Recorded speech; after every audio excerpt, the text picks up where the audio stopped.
It's Season 13 of the Sonic Summerstock Playhouse. Performing through the summer months, the Sonic Summerstock Playhouse is presented by the Sonic Society for the Mutual Audio Network and features producers and actor troupes from the modern age of audio drama who recreate and reproduce classic old-time radio plays. The Playhouse endeavors to bring shows to a contemporary audience for the love of the medium and not in any intended form of copyright infringement. And now, we go to our host of the Sonic Summerstock Playhouse on stage now, Mr. David Ault.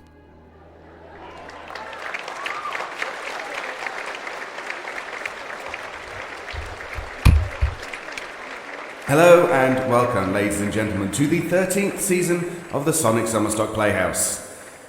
I am your host for the Playhouse, David Ault, and this week we present a double feature from two different companies, Soul Twin Audio and No Soap Radio. Our first offering from Rachel Pulliam is a classic eerie tale adapted from the great writer Henry James. So please give them a warm welcome, Soul Twin Audio with The Turn of the Screw.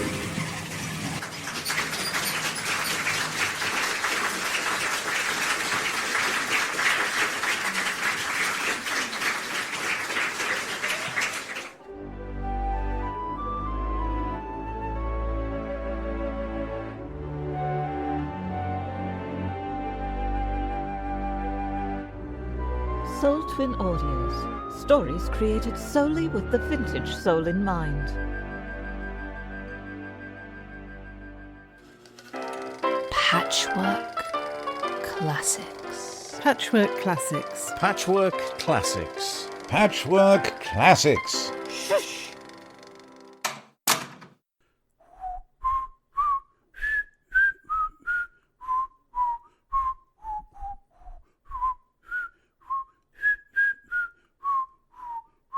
Him.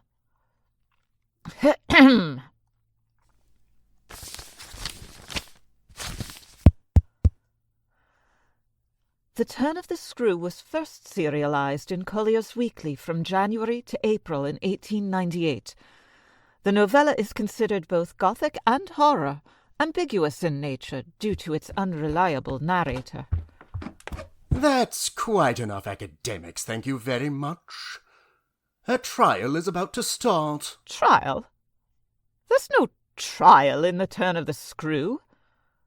You must be confusing this with another Henry James novella. It's right there at the top of page 3. You and I both know that once a work falls into the public domain, it's fair game and an author can alter it as he or she sees fit. Consider yourself lucky Miss Pulliam didn't follow Mr. Graham-Smith's example and fill 80% of the story with zombies. What? May I proceed? The jurors are filling into the courtroom. Oh, if you must. And here I thought this was going to be a faithful adaptation, like what she did with Jane Eyre. The Turn of the Screw as a silly courtroom drama. How is she going to pull it off? I don't think... You act as if another variation of this story is going to turn... Soul Twin Audios presents Patchwork Classics, bringing you adaptations from the public domain. And now for our featured presentation, The Turn of the Screw by Henry James, adapted by Rachel Pulliam.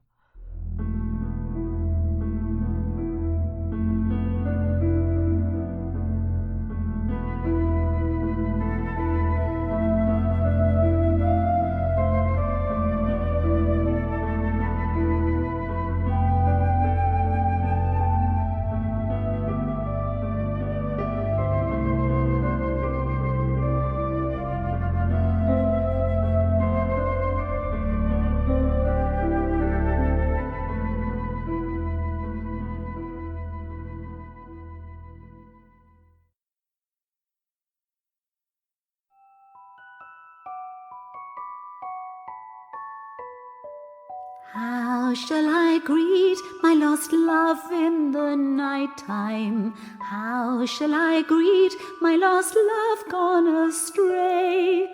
How shall I greet my lost love who can't hear me? How shall I greet my lost love far away?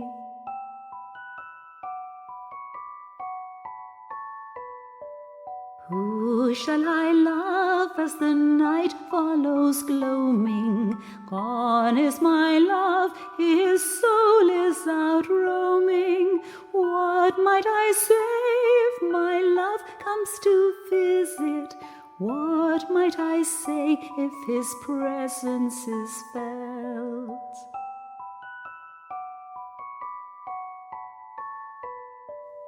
What might I say? Do I bid him to enter? Soul housed again within flesh he once dwelt. Follow me, love, as night follows gloaming.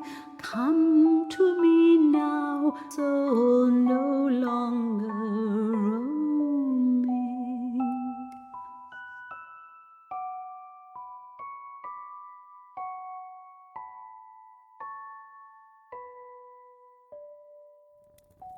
Nobody but me till now has ever heard the story. Nothing at all touches it in dreadfulness, for sheer terror, for general uncanny ugliness and horror and pain. The story is written, locked away in a drawer. It hasn't been out in years. Is the story yours? Thank heavens, no! So then the record is yours? You took the thing down. Nothing but the impression. I took that here. I've never lost it. And then your manuscript? It's in old, faded in, and in the most beautiful hand, a woman who has been dead for nearly 20 years. She was the most charming person, my sister's governess. I'm glad to this day she liked me enough to share her story with me. She had never told anyone else? No one else. It wasn't simply that she said so, but that I knew she hadn't. I was sure. I could see. Because the thing had been such a scare? You'll easily judge why when you hear, creating a courtroom in your mind as the events unravel. What a splendid idea. I've always wanted to attend a trial. I shall participate if everyone else is willing. Ah, what a delicious idea. And then, at the end, we can share our verdict. Are we all agreed? Yes, I think it sounds like a smashing idea. Yes, we would make a lovely jury. Yes. What is the title? I haven't one. Oh, I have.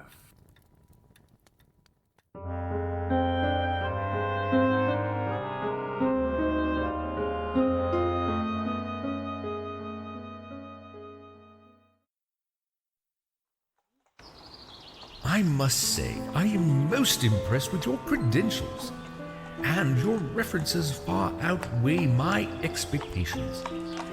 But what I'd really like to know is, what is your tolerance of fear? For each of the other applicants, my main condition was rather prohibitive. Some fled the room in what appeared to be terror, while others left in disgust. So, you can understand I need someone very special up to the task at hand. 2 children in need of a governess who live in a secluded country estate. You should never trouble me, but never, never.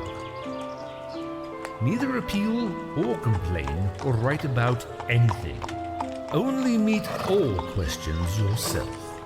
All money will exchange hands through my solicitor, but I must emphasize again, and I would need your promise to take the whole thing over and leave me alone. Can you do as I ask? Miss Grose, an excellent woman and housekeeper, has kindly looked after little Flora these past few months. She will be your main charge. You only need to concern yourself with Miles during the holidays. Miss Jessel, she was a beautiful young lady, most respected, but we had the misfortune to lose her. And there are other servants. You will meet them all in good time.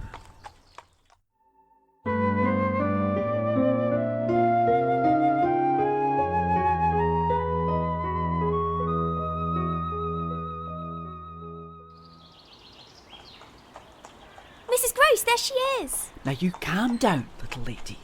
You'll wrinkle your dress before she has a chance to see you in it.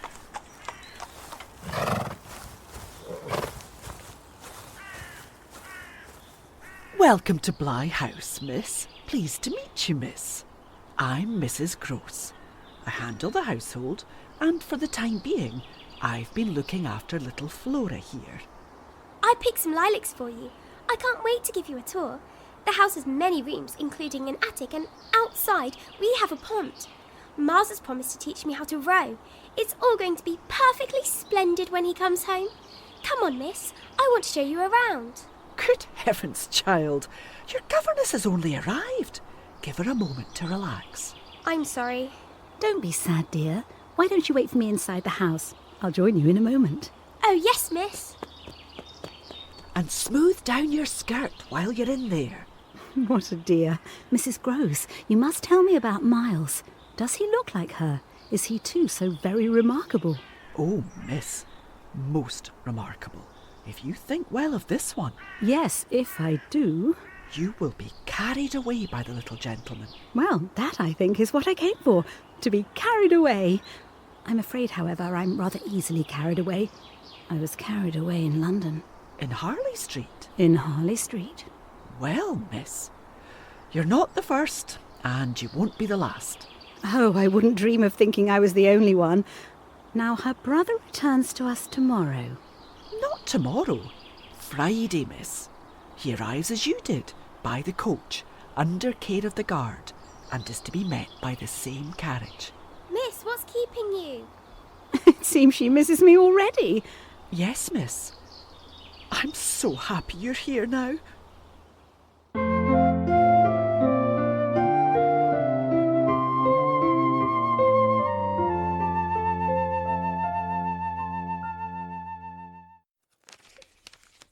This, I recognise, is from the headmaster. And the headmaster's an awful bore. Read him, please. Deal with him. But mind you, don't report. Not a word. I'm off. Miss, is everything all right? What does it mean? The child's dismissed his school. But aren't they all? Sent home, yes, but only for the holidays. Miles may never go back at all. They won't take him? They absolutely decline. What has he done?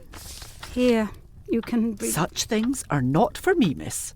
Oh, I'm sorry. Is he really bad? Do the gentlemen say so? They go into no particulars. They simply express their regret that it should be impossible to keep him. That can have only one meaning, that he's an injury to the others. Master Miles? Him? An injury? To his poor little innocent mates. It's too dreadful to say such cruel things. Why, he's scarce 10 years old. Yes, it would be incredible. See him, miss, first, then believe it. You might as well believe it of the little lady. Bless her. I finished with my O's, miss. Very good, dear. Your handwriting's really improving. May I play by the lake now? Of course. I'll be right along. Thank you, miss. Look at her. I take what you said to me before as a declaration. You've never known him to be bad. Oh, I don't pretend that. Then you have known him to be bad? Yes, indeed, miss, and I'm thankful for it too. You mean that a boy who is never... is no boy for me. You like them with the spirit to be naughty. So do I, but not to the degree to contaminate. To contaminate? To corrupt. Are you afraid he'll corrupt you? Did the last governess get along well with Miles? What can you tell me about her? The last governess? Well, she was also young and pretty. Almost as young and almost as pretty, miss, even as you. Ah, then, I hope her youth and her beauty helped her. He seems to like us, young and pretty. Oh, he did. It was the way he liked everyone. I mean, that's his way, the master's. But of whom did you speak first? Why, of the master. Did she see anything in the boy? That wasn't right. She never told me. Was she careful? Particular? About some things, yes. But not about all? Well, miss, she's gone. I won't tell tales. I quite understand your feeling. Did she die here? No, she went off. Went off to die? You mean she was taken ill and went home? She was not taken ill so far as appeared in this house. She left it at the end of the year, to go home, as she said, for a short holiday, to which the time she'd put in had certainly given her a right. We had then a young woman, a nursemaid who'd stayed on, and who was a good girl and clever, and she took the children all together for the interval. But our young lady never came back, and at the very moment I was expecting her, I heard from the master that she was dead. But what of? He never told me. But please, miss, I must get to my work.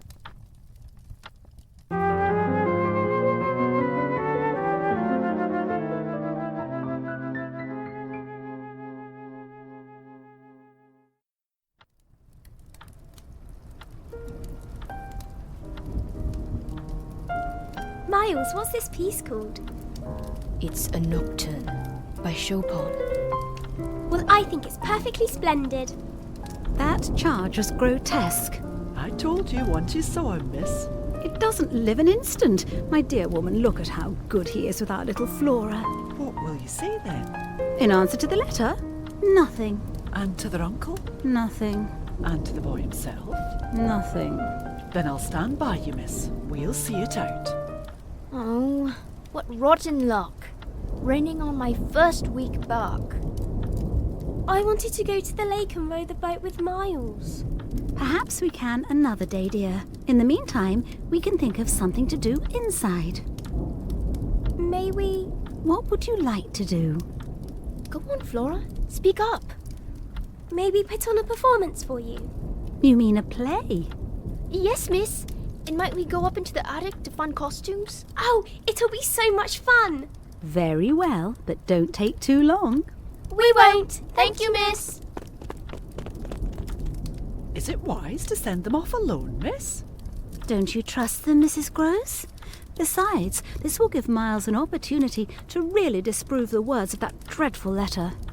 Of course, you're right, miss.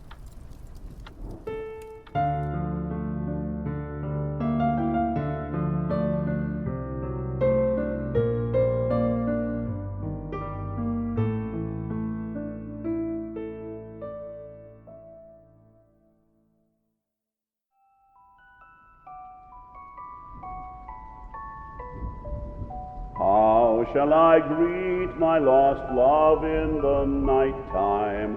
How shall I greet my lost love gone astray?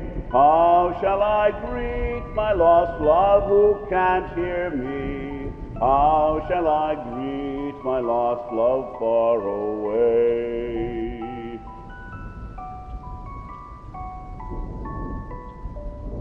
Who shall I love as the night follows gloaming? Gone is my love, his soul is out roaming. What might I say if my love comes to visit? What might I say if his presence is felt?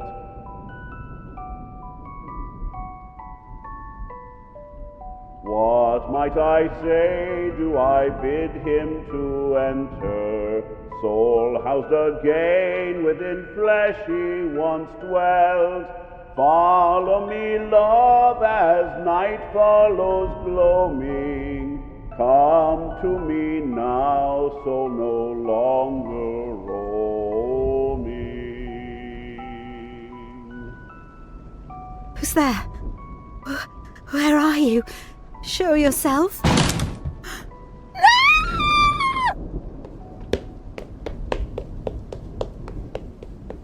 What in the name of goodness is the matter? With me? Do I show it? You're as white as a sheet. You look awful. What on earth has happened to you? I've been frightened.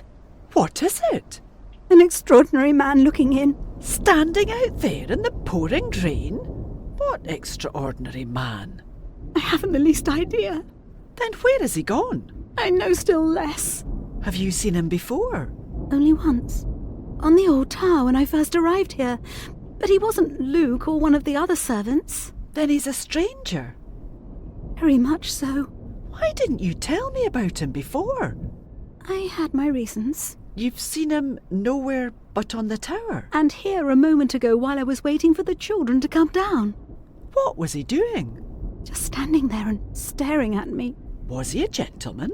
No, indeed no. Are you sure it wasn't Luke? Or someone from the village? I'm sure. But if he isn't a gentleman... What is he? A horror? A horror? He's... Heaven help me if I know what he is. Oh, miss, you're trembling so. Come sit down. You're much too afraid to. Yes, I'm afraid of him. But not for me. For them. I must go up and see the children. Miss, when did you see him again on the tower? In the middle of the month. About the same hour. Almost at dark. Oh, no, not nearly. I saw him as I see you. Then how did he get in? And how did he get out? I had no opportunity to ask him. He only peeps. And I thought I heard him singing. I hope it will be confined to that. What is he like? He's like nobody. Nobody? He has no hat. He has red hair, very red, close curling, and a pale face, long in shape with straight, good features and little rather queer whiskers that are as red as his hair. His eyebrows are somewhat darker. They look particularly arched and as if they might move a good deal. His eyes are sharp, strange, awfully, but I only know clearly that they're rather small and very fixed. His mouth's wide, and his lips are thin, and except for his little whiskers, he's quite clean-shaven. He gives me a sort of sense of looking like an actor. An actor? I've never seen one, but so I suppose them. He's tall, active, erect, but never a gentleman. No, he was never a gentleman. You know him, then? But he is handsome.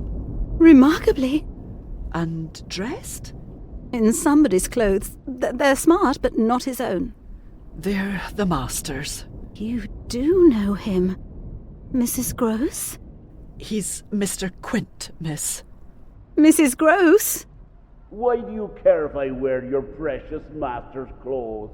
The gent is never here. Until he is, I can do what I bloody well like. Amelia, stop fretting over what Mr. Quint does and worry about your own affairs. Don't you have some silver to polish or some rooms to air out? Peter Quint. Quint? His own man. His valet. When he was here. When the master was. But he did wear... Well, there were waistcoats missed. They were both here last year. Then the master went. And Quint was alone. Alone? Alone with us. In charge. And what became of him? He went too. Went where? The Lord only knows. He died. Died? Yes. Mr. Quint is dead. We're coming down, miss. Be sure to make yourselves comfortable. Oh, do be careful of the candles, Miles. Shh! Miles is about to recite his poem.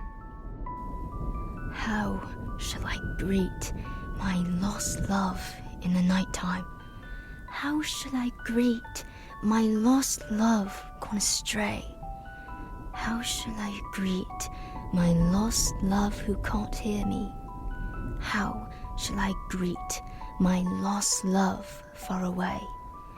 Who shall I love as the night follows gloaming? Gone is my love, his soul is out roaming. What might I say if my love comes to visit? What might I say if his presence is felt? What might I say do I bid him to enter? Soul housed again, within flesh he once dwelt. Follow me, love, as night follows gloaming. Come to me now, so no longer roaming. Come to me now, so no longer roaming. Mrs. Grose, does he know? Does Miles know what, miss?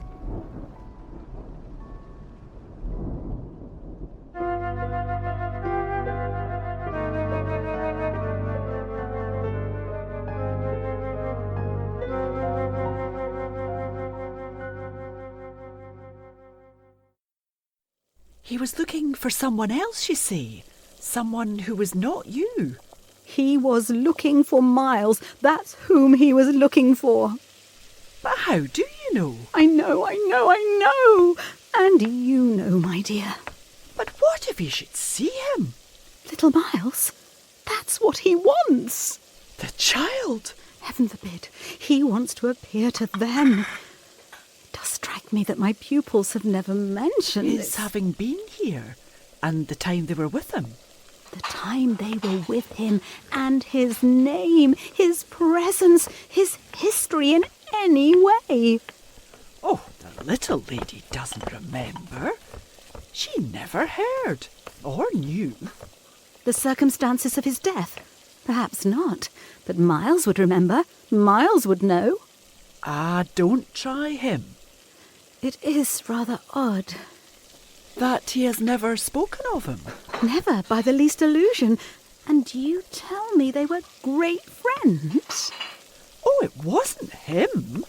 It was Quint's own fancy. To play with him, I mean. To spoil him.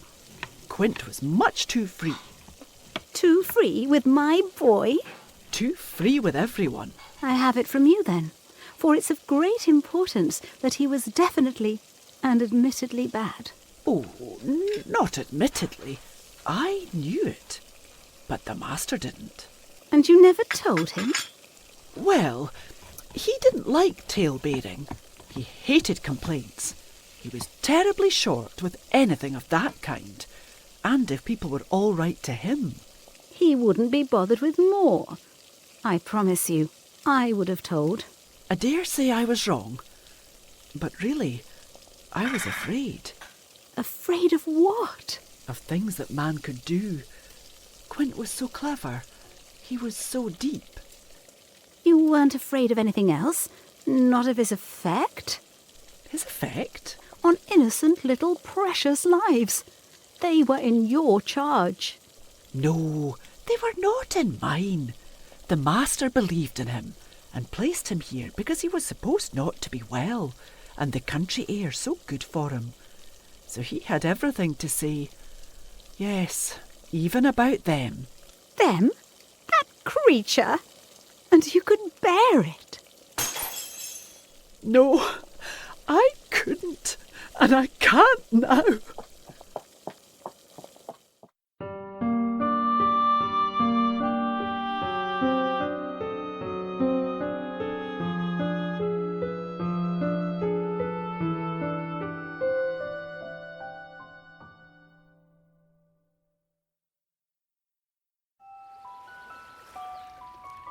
Flora, what is that song you keep coming?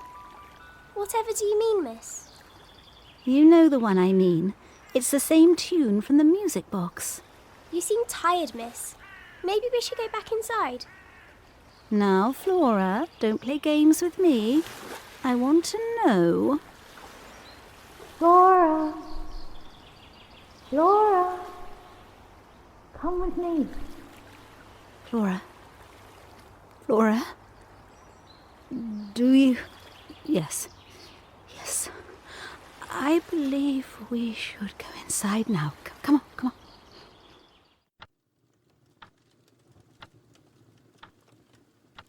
They know. By the lake. Flora saw. She told you? Not a word. That's the horror. She kept it to herself. The child of 8. That child. Then how do you know? I was there. I saw with my eyes. Saw that she was perfectly aware. Do you mean aware of him? No. Of her. Another person this time.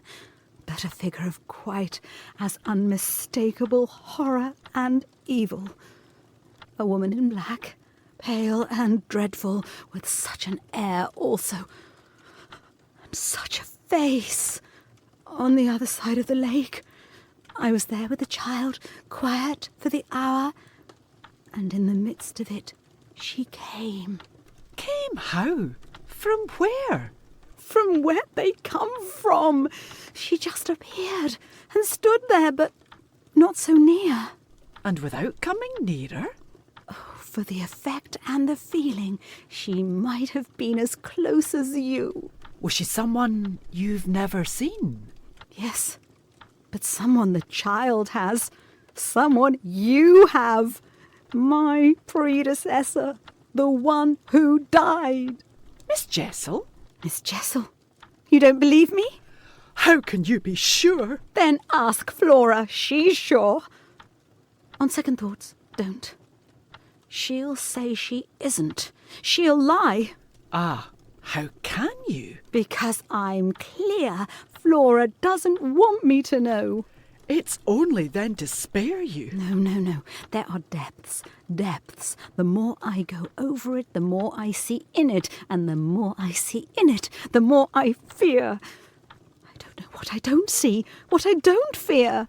You mean you're afraid of seeing her again? Oh, no. That's nothing now. It's of not seeing her. I don't understand you. Why, it's that the child may keep it up, and that the child assuredly will, without my knowing it. Dear, we must keep our heads. And after all, if she doesn't mind it, perhaps she likes it. Likes such things? A scrap of an infant? Isn't it just proof of her blessed innocence? Oh, we must clutch at that. We must cling to it. If it isn't a proof of what you say, it's a proof of who knows what. For the woman's a horror of horrors. Tell me how you know. Then you'll admit it's what she was? Tell me how you know. No. By seeing her. By the way she looked. At you? Do you mean so wickedly? Oh, dear me, no. I could have borne that. She gave me never a glance. She only fixed the child. Fixed her? Ah, with such awful eyes. Do you mean of dislike? No, of something much worse. Worse than dislike? With a determination indescribable, with a kind of fury of intention. Intention? To get hold of her. That's what Flora knows. The person was in black, you see. In mourning. Rather poor, almost shabby, but yes, with extraordinary beauty. Oh, handsome, very, I insisted, wonderfully handsome, but infamous. Miss Jessel was infamous. They were both infamous. I must have it now. Of what did she die? Come, there was something between them. There was everything. In spite of the difference? Oh, of their rank, their condition. She was a lady. Yes, she was a lady. And he so dreadfully below. I've never seen one like him. He did what he wished. With her? With them all. It must have been also what she wished. Poor woman. She paid for it. Then you do know what she died of? No, I know nothing. I wanted not to know. I was glad enough I didn't. And I thanked heaven she was well out of this. Yet you had, then, your idea, huh? Of her real reason for leaving? Oh, yes. As to that, she couldn't have stayed. Fancy it here, for a governess. And afterward I imagined and I still imagine. But what I imagine is dreadful. I don't do it. I don't save or shield them. It's far worse than I dreamed. They're lost.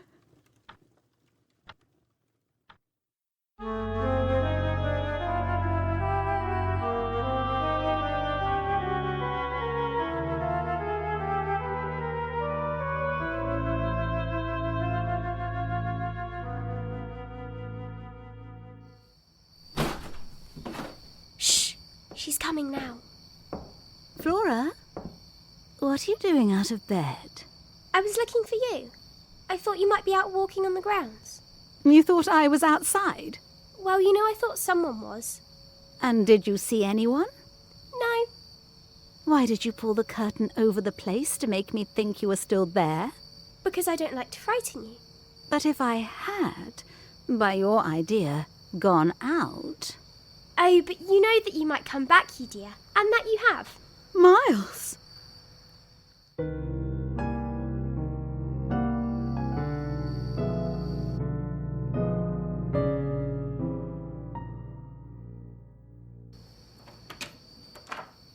You must tell me now, and all the truth. What did you go out for? What were you doing there? If I tell you why, will you understand? Tell me, Miles. Well, just exactly in order that you should do this. Do what? Think me bad. Then you didn't get ready for bed at all? Not at all. I sat up and read. And when did you go down? At midnight. When I'm bad, I'm bad. I see. It's charming, but how could you be sure I would know it? Oh, I arranged that with Flora. She was to get up and look out. Which is what she did do. So, she disturbed you. And, to see what she was looking at, you also looked. You saw. While you caught your death in the night air. How otherwise should I have been bad enough?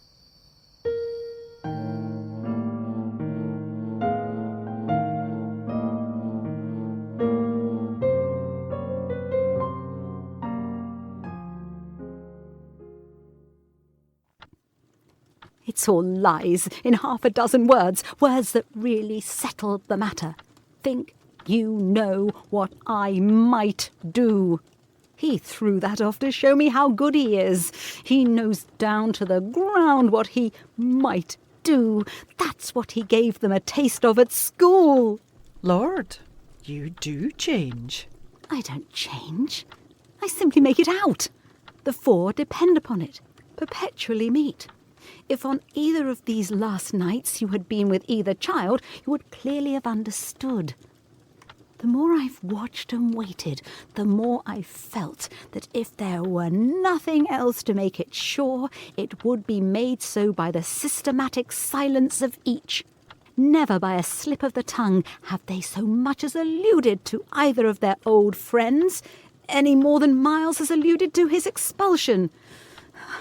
Oh, yes, we may sit here and look at them, and they may show off to us there to their fill, but even while they pretend to be lost in their fairy tale, they're steeped in their vision of the dead restored. He's not reading to her, I declared. They're talking of them. They're talking horrors. I go on, I know, as if I were crazy, and it's a wonder I'm not. What I've seen would have made you so, but it has only made me more lucid, made me get hold of still other things. Of what other things have you got hold? Why, of the very things that have delighted, fascinated, and yet, at bottom, as I now so strangely see, mystified and troubled me. They're more than earthly beauty. They're absolutely unnatural goodness. It's a game. It's a policy and a fraud. On the part of the little darlings? As yet mere lovely babies. Yes, mad as that seems. They haven't been good. They've only been absent. It has been easy to live with them because they're simply leading a life of their own. They're not mine. They're not ours. They're his and they're hers. Quint's and that woman's. Quint's and that woman's. They want to get to them. But for what? For the love of all the evil that in those dreadful days the pair put into them, and to ply them with that evil still, to keep up the work of demons, is what brings the others back. But what can they now do? Do? Don't they do enough? They can destroy them. They don't know as yet quite how, but they're trying hard. They're seen only across, as it were, and beyond, in strange places and on high places, the top of towers, the roof of houses, the outside of windows, the further edge of pools. But there's a deep design on either side to shorten the distance and overcome the obstacle. And the success of the tempters is only a question of time.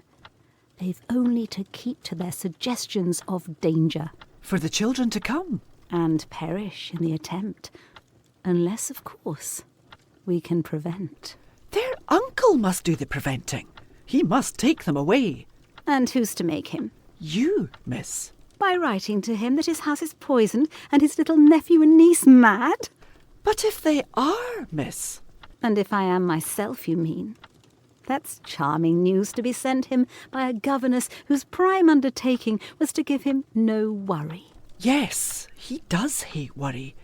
That was the great reason. Why, those fiends took him in so long, no doubt, though his indifference must have been awful. As I'm not a fiend, at any rate, I shouldn't take him in. Make him, at any rate, come to you. To me? Him? He ought to be here. He ought to help. You see me asking him for a visit.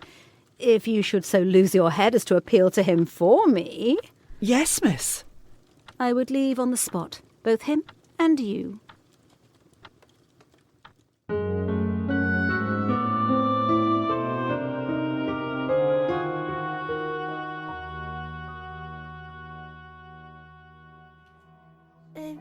Look here, my dear. You know, when in the world, please, am I going back to school? I mean, you know, my dear, that for a fellow to be with a lady always... And always with the same lady? Ah, of course. She's a jolly perfect lady. But after all, I'm a fellow, don't you see? That's, well, getting on. Yes, you're getting on. And you can't say I've not been awfully good, can you? No, I can't say that, Miles. Well, except just that one night, you know. That one night? Why? When I went out of the house. Oh, yes. But I forget what you did it for. You forget? Why? It was just to show you I could. Oh, yes, you could. And I can again. Certainly. But you won't. No, not that again. It was nothing. It was nothing. But we must go on. Well, then, when am I going back? Were you very happy at school? Oh, well, I'm happy enough anywhere. Well then, if you're just as happy here... But that isn't everything. Of course, you know a lot. But you hint that you know almost as much. Not half I want to. But it isn't so much that. What is it then? Well, I want to see more life. I want my own sort. There are not many of your own sort, Miles. Unless, perhaps, dear little Flora. You really compare me to a baby girl? Don't you, then, love our sweet Flora? If I didn't... And you too, if I didn't. Yes, if you didn't. Well, do you know what? Does my uncle think what you think? How do you know what I think? Ah, well, of course I don't. For it strikes me you never tell me. But I mean, does he know? Know what, Miles? Why, the way I'm going on. I don't think your uncle much cares. Then don't you think he could be made to? In what way? Why, by his coming down. But who'll get him to come down? I will.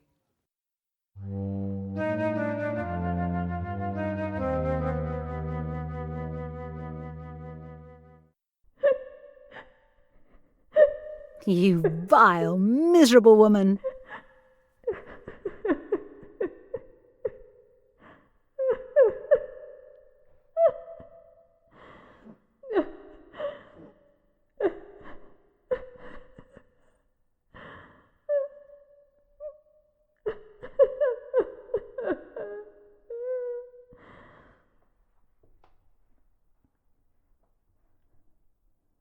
How shall I greet my lost love who can't hear me?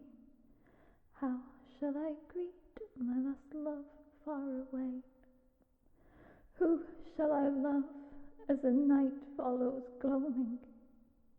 Gone is my love, his soul is out roaming.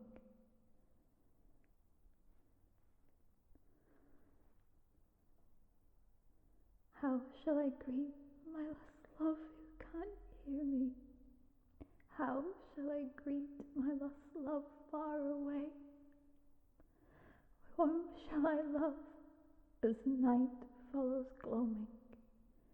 Gone is my love, his soul is out roaming. You can't have them. They are mine.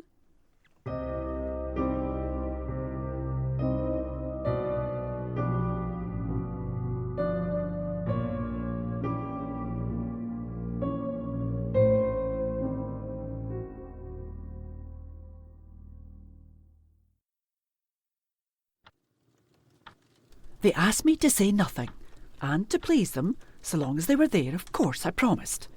But what had happened to you? I only went with you for the walk. I had them to come back to meet a friend. A friend? You? Oh, yes, I have a couple.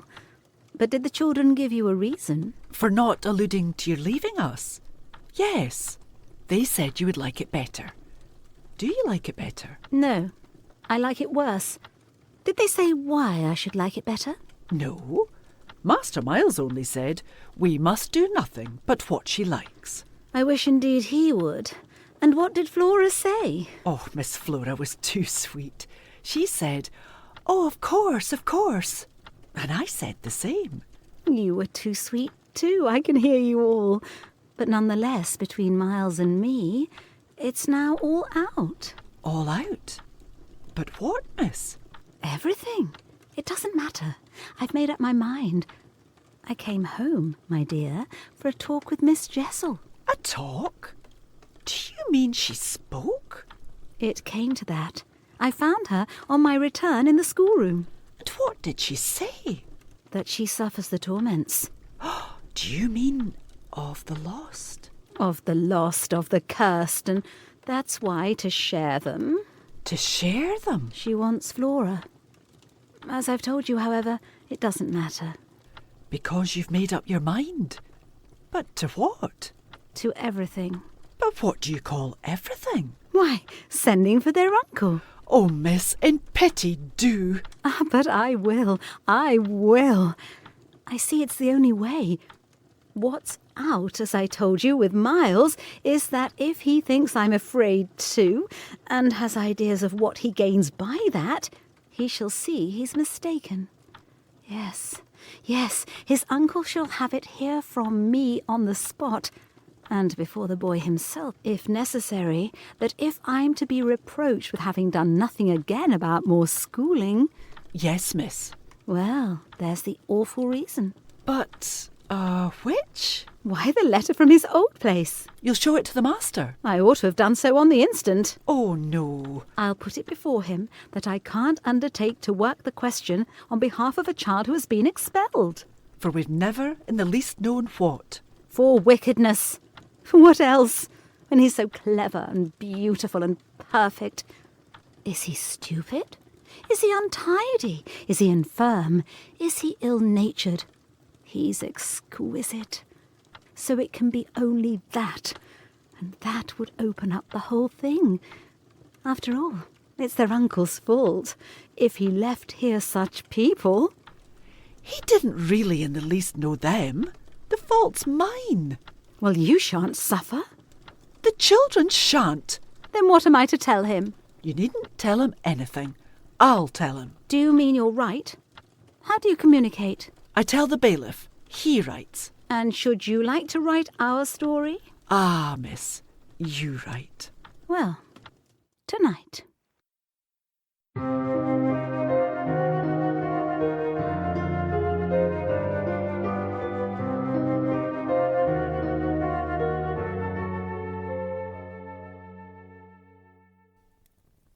I say, you there.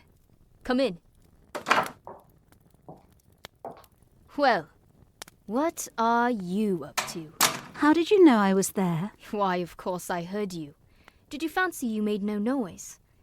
You're like a troop of cavalry. Then you weren't asleep? Not much. I lie awake and think. What is it that you think of? What in the world, my dear? But you. Ah, the pride I take in your appreciation doesn't insist on that. I had so far rather you slept. Well, I think also, of this strange business of yours. Of what strange business, Miles? Why, the way you bring me up, and all the rest. What do you mean by all the rest? Oh, you know. You know! Certainly, you shall go back to school, if it be that troubles you. But not to the old place. We must find another, a better one. How could I know it did trouble you, this question, when you never told me so, never spoke of it at all? Do you know you've never said a word to me about your school? I mean the old one. Never mentioned it in any way. Haven't I? No, never, from the hour you came back. You've never mentioned to me one of your masters, one of your comrades, nor the least little thing that ever happened to you at school. Never, little Miles. No, never have you given me an inkling of anything that may have happened there. Therefore you can fancy how much I'm in the dark. Until you came out that way this morning, you had, since the first hour I saw you, scarce even made a reference to anything in your previous life. You seem so perfectly to accept the present. I thought you wanted to go on as you are. I don't. I want to get away. You're tired of Bly? Oh, no, I like Bly. Well then. I mean, you know what a boy wants. You want to go to your uncle. My uncle must come down, and you must completely settle things. If we do, you may be sure it will be to take you quite away. Well, don't you understand that that's exactly what I'm looking for? You'll have to tell him. By the way you've let it all drop. You'll have to tell him a tremendous lot. And how much will you, Miles, have to tell him? There are things he'll ask you. Very likely. But what things? The things you've never told me. To make up his mind what to do with you. He can't send you back. Oh, I don't want to go back. I want a new field. Dear little Miles, is there nothing at all that you want to tell me? I've told you. I told you this morning.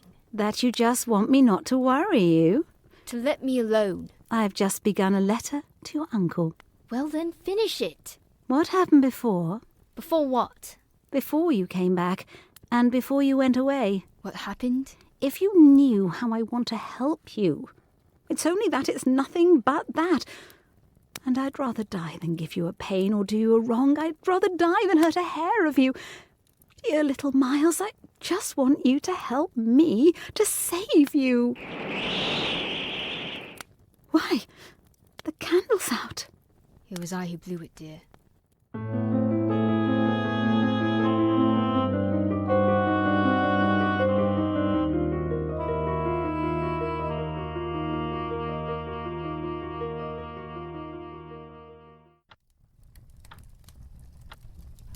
Have you written, miss?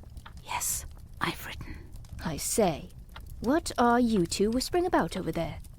A fellow doesn't like to be gossiped about. Oh, nonsense, Master Miles. I was only telling Miss here how much you've learned. Yes, and I was asking her who taught you to play the piano so well. Was it a schoolmaster? Isn't it perfectly splendid? Miles, I want to play something next.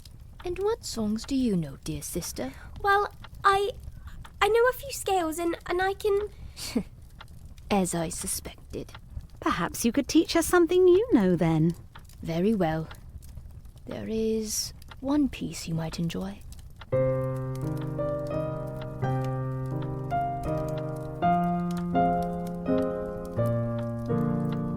Where did you learn that?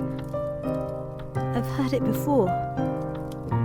I found it and like it. Do you? It's not a question of us liking it, Master Miles. Flora? Flora! Miles! Where is Flora? Why, my dear, how do I know? She'll be above in one of the rooms you haven't searched.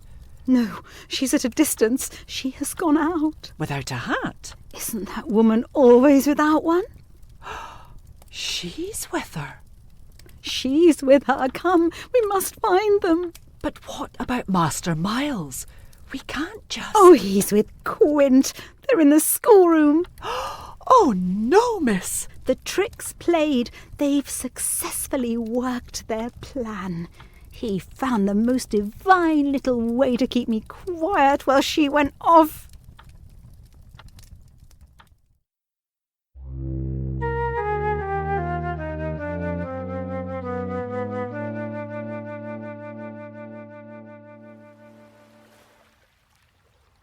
You're going to the water, miss. You think she's in? She may be, though the depth is, I believe, nowhere very great.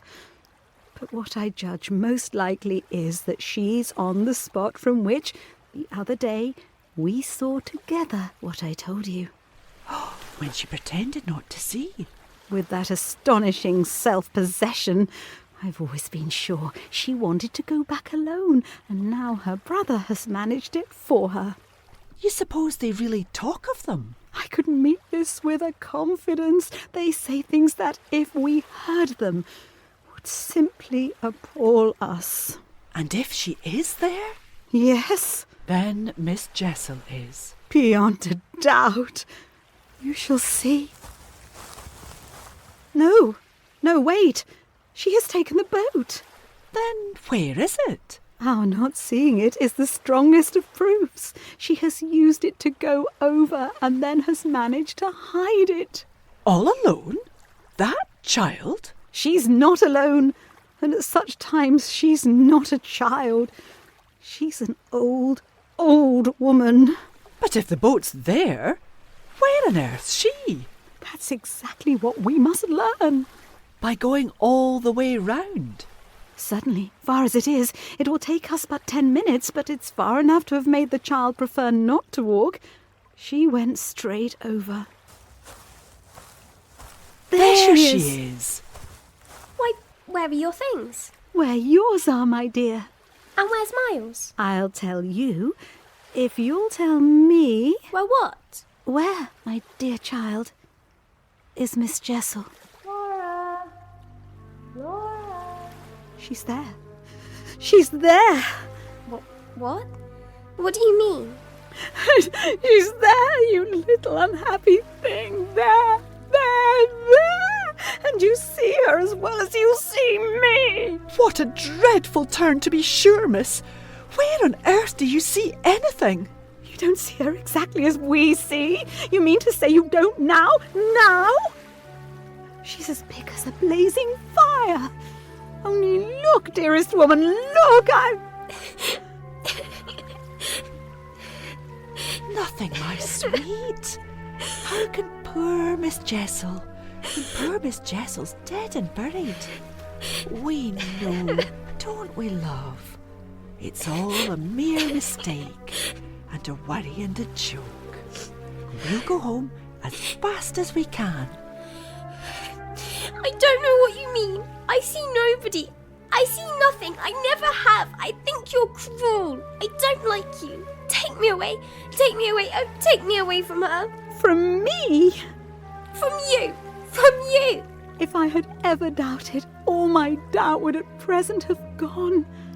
I've been living with the miserable truth, and now it is only too much closed around me. Of course, I've lost you. I've interfered, and you've seen, under her dictation. I've done my best, but I've lost you. Goodbye. Go. Go!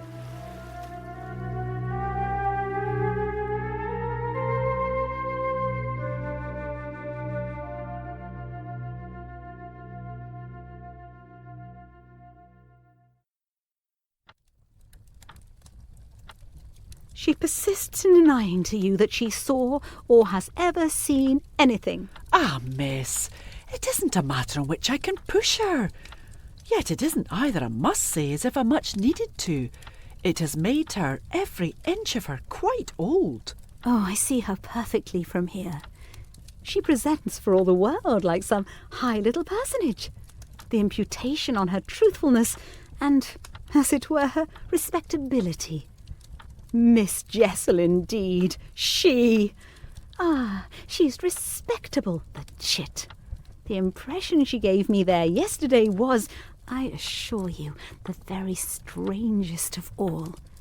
It was quite beyond any of the others. I did put my foot in it. She'll never speak to me again. I think indeed, miss, she never will. She do have a grand manner about it. And that manner is practically what's the matter with her now. She asks me every 3 minutes if I think you're coming in. I see. Has she said to you since yesterday, except to repudiate her familiarity with anything so dreadful, a single other word about Miss Jessel? Not one, miss. And of course you know I took it from her by the lake that just then and there at least there was nobody. Rather, and naturally you take it from her still. I don't contradict her. What else can I do? Nothing in the world. You're the cleverest little person to deal with. They've made them. They're two friends. I mean, still cleverer even than nature did. For it was wondrous material to play on. Flora has now her grievance, and she'll work it to the end. Yes, miss. But to what end? Why, that of dealing with me to her uncle. She'll make me out to him the lowest creature. And him who thinks so well of you? He has an odd way, it comes over me now, of proving it. But that doesn't matter. What Flora wants, of course, is to get rid of me. Never again? To so much as look at you? So that's what you've come to me now for, is to speed me on my way.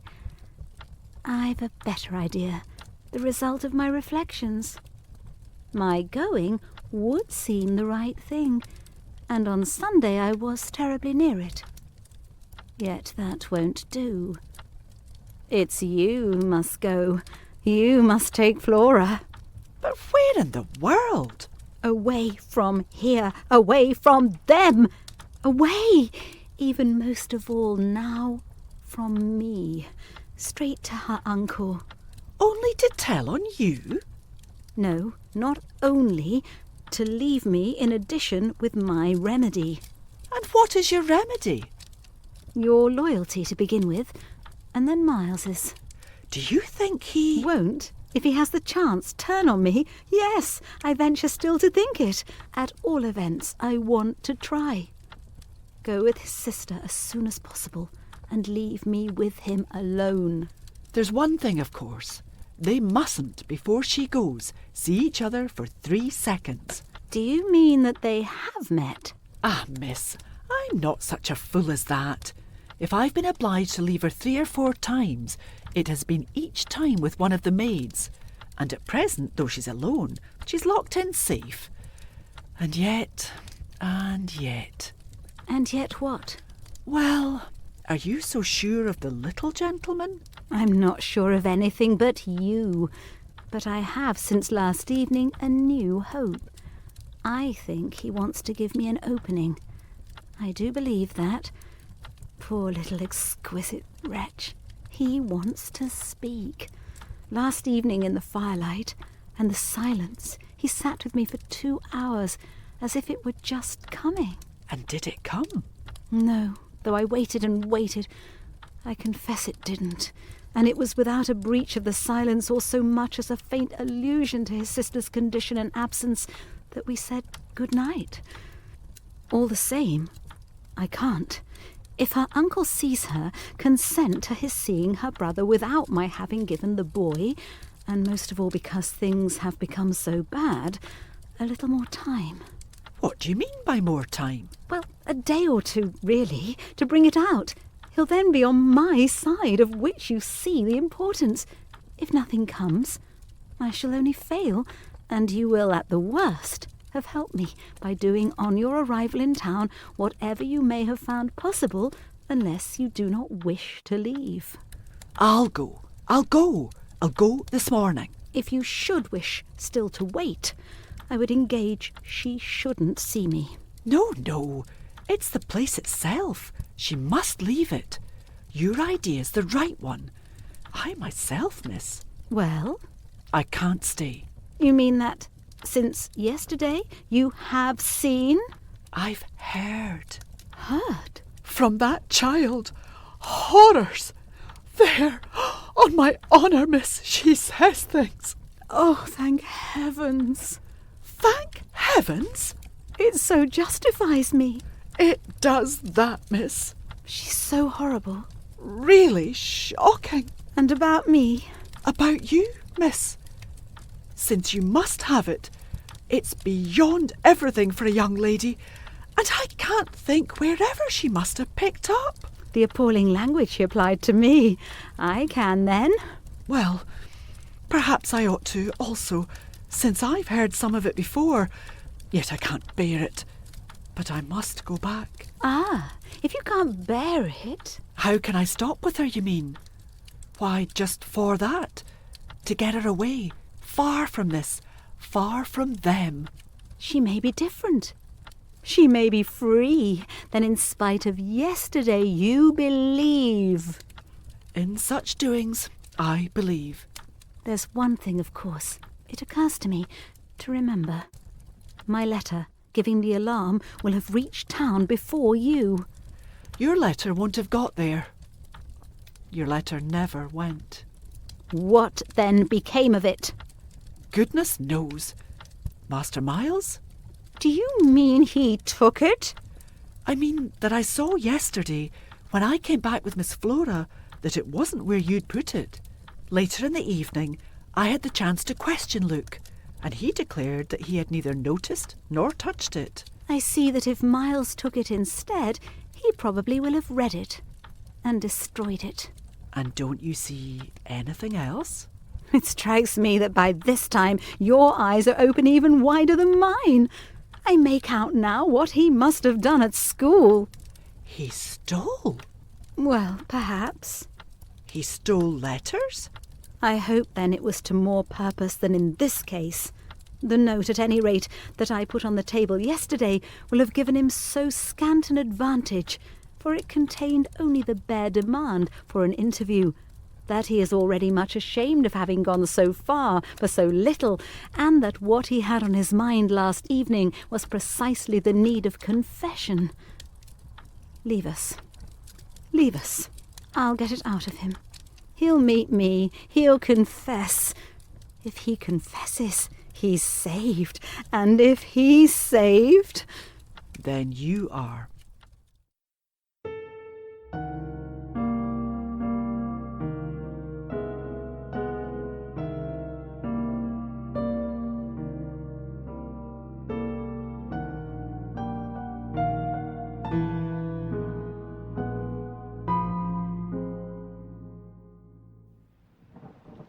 I say, my dear, is she really very awfully ill? Little Flora, not so bad, but that she'll presently be better. London will set her up. Bligh has ceased to agree with her. Come here and take your mutton. Did Bligh disagree with her so terribly suddenly? Not so suddenly as you might think. One had seen it coming on. Then why didn't you send her off before? Before what? Before she became too ill to travel. She's not too ill to travel. She only might have become so if she had stayed. This was just the moment to seize. The journey will dissipate the influence and carry it off. I see. Well, so we're alone? Oh, more or less. Not absolutely. We shouldn't like that. No, I suppose we shouldn't. Of course, we have the others. We have the others. We have indeed the others. Yet, even though we have them, they don't much count, do they? It depends on what you call much. Yes, everything depends. Well, I think I'm glad Bly agrees with me. You would certainly seem to have seen these 24 hours, a good deal more of it than for some time before. I hope that you've been enjoying yourself. Oh, yes, I've been ever so far. All round about, miles and miles away. I've never been so free. Well, do you like it? Do you? Nothing could be more charming than the way you take it. For of course, if we're alone together now, it's you that are alone most. But I hope you don't particularly mind. Having to do with you? My dear child, how can I help minding? Though I've renounced all claim to your company, you're so beyond me, I at least greatly enjoy it. What else should I stay on for? You stay on just for that? Certainly. I stay on as your friend, and from the tremendous interest I take in you till something can be done for you that may be more worth your while. That needn't surprise you. Don't you remember how I told you when I came and sat on your bed the night of the storm that there was nothing in the world I wouldn't do for you? Yes. Only that, I think, was to get me to do something for you. It was partly to get you to do something, but, you know, you didn't do it. Oh, yes. You wanted me to tell you something. That's it. Out. Straight out. What you have on your mind, you know. Ah, then. Is that what you've stayed over for? Precisely. Do you mean now? Here? There couldn't be a better place or time. You want so to go out again? Awfully! I'll tell you everything. I mean, I'll tell you anything you like. You'll stay on with me and we shall both be all right, and I will tell you. I will. But not now. Why not now? I have to see Luke. Well then, go to Luke and I'll wait for what you promise. Only in return for that satisfy, before you leave me, one very much smaller request. Very much smaller? Yes, a mere fraction of the whole. Tell me if yesterday afternoon, from the table in the hall, you took my letter. Yes, I took it. What did you take it for? Just to see what you said about me. You opened the letter? I opened it. And you found nothing? Nothing. So what have you done with it? I've burned it. Burned it? Is that what you did at school? At school? Did you take letters or other things? Other things? Did I steal? Was it for that you mightn't go back? Did you know I mightn't go back? I know everything. Everything? Everything. No, I didn't steal. What then did you do? Well, I said things. Only that? They thought it was enough. To turn you out for? To whom did you say them? I don't know. Was it to everyone? No, it was only to... I don't remember their names. Were there then so many? No, only a few. Those I liked. And did they repeat what you said? Oh, yes. They must have repeated them. To those they liked. And these things came round? To the masters? Oh, yes, but I didn't know they'd tell. The masters? They didn't. They've never told. That's why I ask you. Yes, it was too bad. Too bad. What were these things? No more! No more! No more! Is she here? Miss Jessel? Miss Jessel? It's not Miss Jessel. But it's at the window, straight before us. It's there, the coward horror, there for the last time. It's he. Whom do you mean by he? Peter. Quint. You devil. Where? Where? Does he matter now, my own? What will he ever matter? I have you, but he has lost you forever.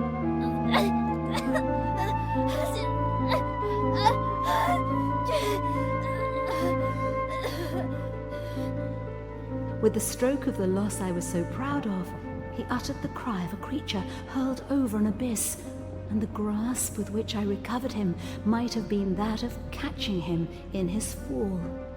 I caught him. Yes, I held him. It may be imagined with what a passion, but at the end of a minute, I began to feel what it truly was that I held. We were alone with the quiet day, and his little heart, dispossessed, had stopped.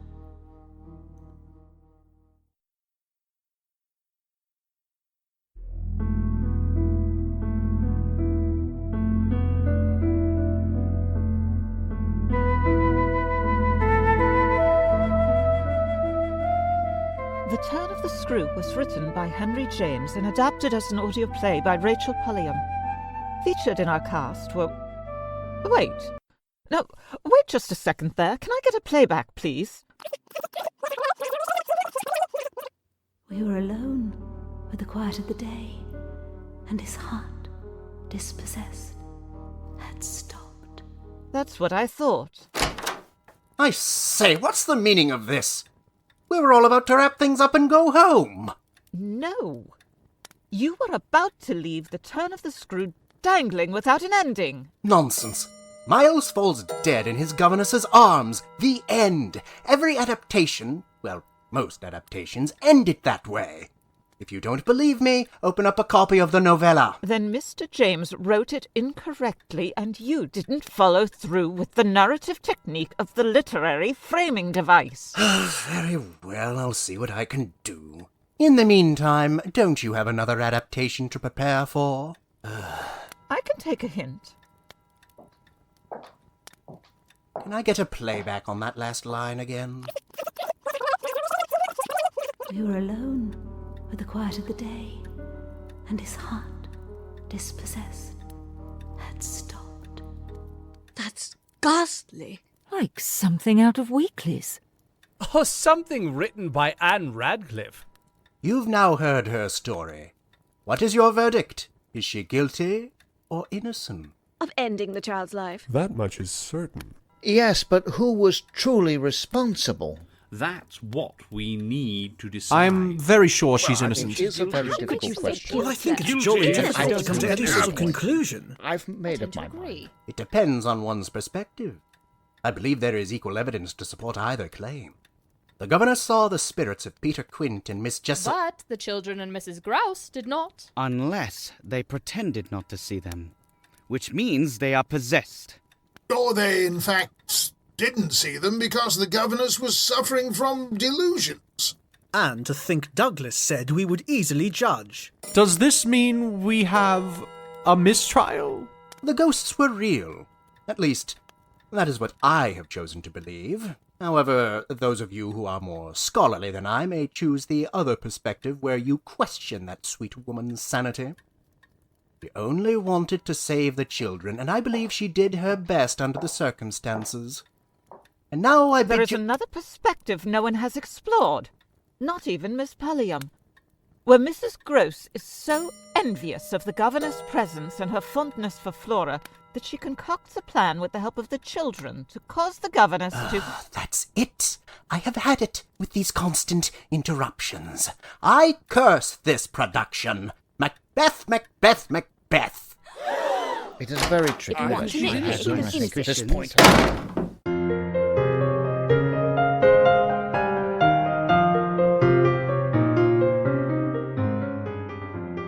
The Turn of the Screw was written by Henry James and adapted as an audio play by Rachel Pulliam, with Adam Blanford as the audio editor and sound designer.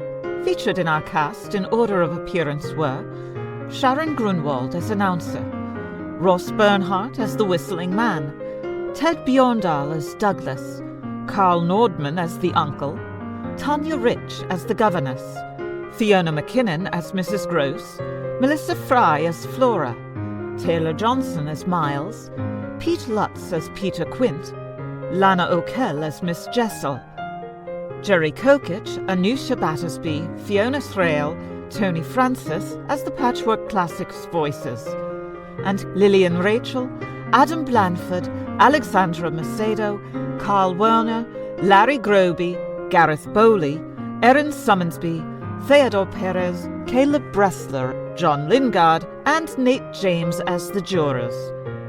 The poem How Shall I Greet My Love was written especially for this adaptation by Adam Blanford and set to music by Ross Bernhard. All incidental music was provided by Ross Bernhard. This has been a Soul Twin Audios production. The artwork for The Turn of the Screw was created by Cordelia Dreisonstok.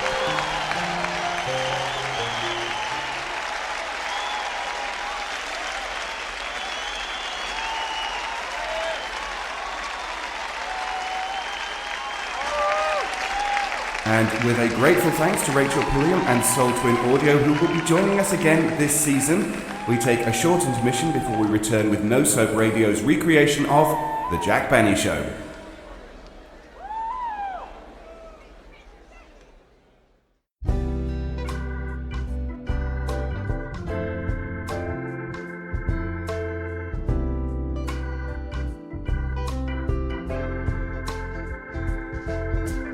Buongiorno.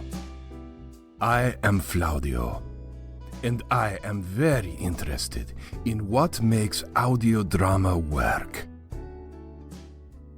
I want to share with you my recipe for a perfect evening.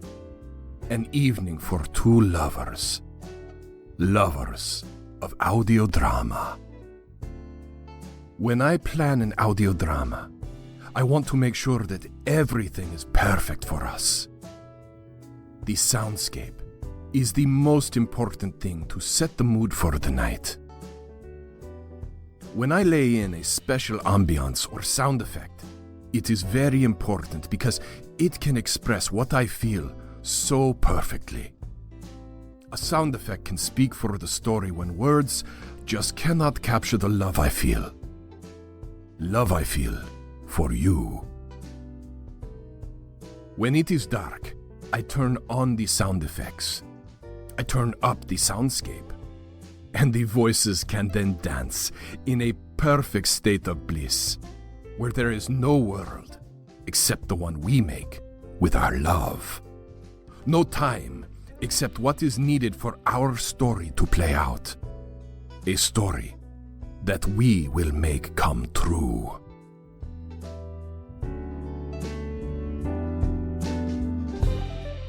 This audio drama public service announcement was brought to you by the Amigos.